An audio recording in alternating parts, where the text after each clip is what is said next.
JD. Masabot mo sa meaning na ay duha ka meaning na siya. Ang first na meaning, what would Judas do? Ang ikaduha ka meaning, what would Jesus do? So, ang atong tema karon is kung sa may katuyuan ni Kristo, or what would Jesus intend for humanity.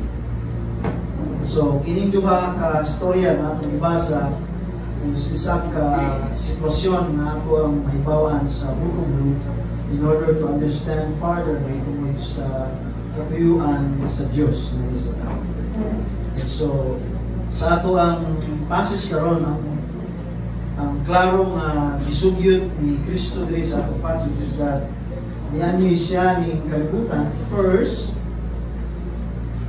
not to judge the world but to save the world, to seek and save the lost. But what is interesting sa Book of Luke, it is a combination of both. It is ipakita sa last passage in chapter 18 that Jesus came to seek and save the lost. Pero what is interesting also is that if we continue on reading, actually it is a continuous phrase from Christ na ang chapter 19, ang sinugdanan, ang ikaduhang bahin sa chapter 19 is a communication of Jesus that He did not also, He first came to save and seek the lost, but for the second time when He returns, He will come to judge the world. So mga combination na passage makita na ako sa Book of Luke. And so atong tanawon kining atong ibasa duha ka story about a man healed by Jesus, a beggar, a blind beggar, and then about Zacchaeus, the tax collector. So ang una na itong pangutana is that why is this particular scenario or a people group na maoy gisumpay ni Lucas sa diyang basulat siya mahitungod kay Kristo. So kung balik tagamay kadiyot, atong tan-awon ang chapter 18 verse 31 hangtod sa 34 before the story of the beggar, Jesus is, or Luke actually presented to us about Jesus' death. And so this is also an answer to Peter's inquiry. Kiningon si Peter, kinsa man maluwas? Kung mauna, kung ang mga dako di maluwas, kinsa man ang maluwas? Yung kami among bibiyaan tanan, subok pasabot ba niya na? Sigurado na among kaluwasan. And so Jesus expound to him, did not answer him directly, but tells him a truth na wa nila masabtan. Yan ang panahon na. Kung saan man nakamaturan yung ingon ni Jesus, wa nila makuha niya that He is going to Jerusalem, verse 31 of chapter 18, and then everything will be written about Him, will be accomplished by Him. In short, He is the promised sacrifice, Lamb of God, according to the book of prophets. So siya ang maabot na, so this is an indirect answer sa tubag ni Peter na ang buot pasabot, ang pangutanan ni Peter, kinsa may maluwas. So ang tubag ni Jesus, kung atong i-analyze, is that those who will be saved, everybody will be saved when the Son of Man dies for the sins of the world. And so Jesus is trying to relate His death. Pero wala nila nakuha. Pero kung tana, nga naman nag-isumpayan ni Luke o story about the beggar and the story of Zacchaeus. Tungod kay, this will give us an explanation based on the context. Tungod kay, this will explain about His sacrificial death.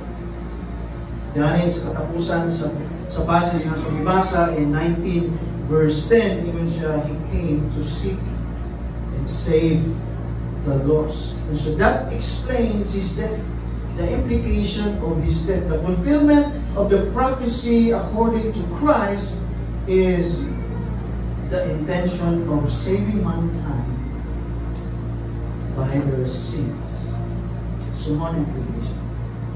So tanaw na to kung anong i-relate ni Luke na kung sa may kalambigitan niya.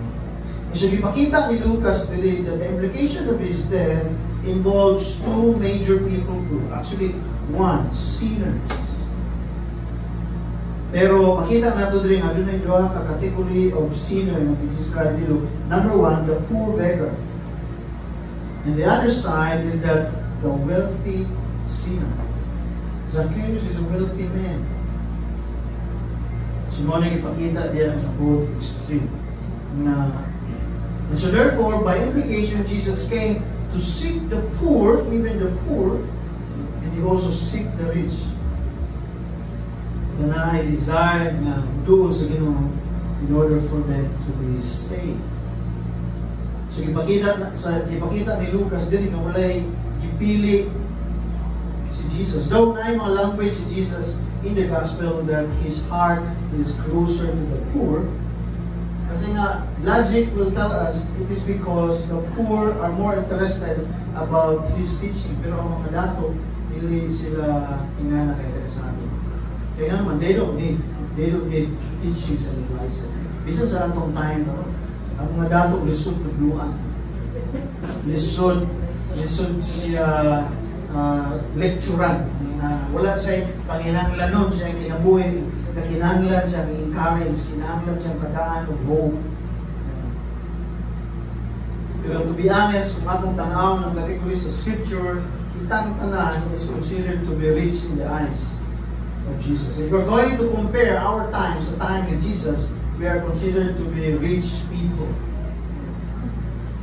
Kasi ang poor sa time with Jesus, very poor.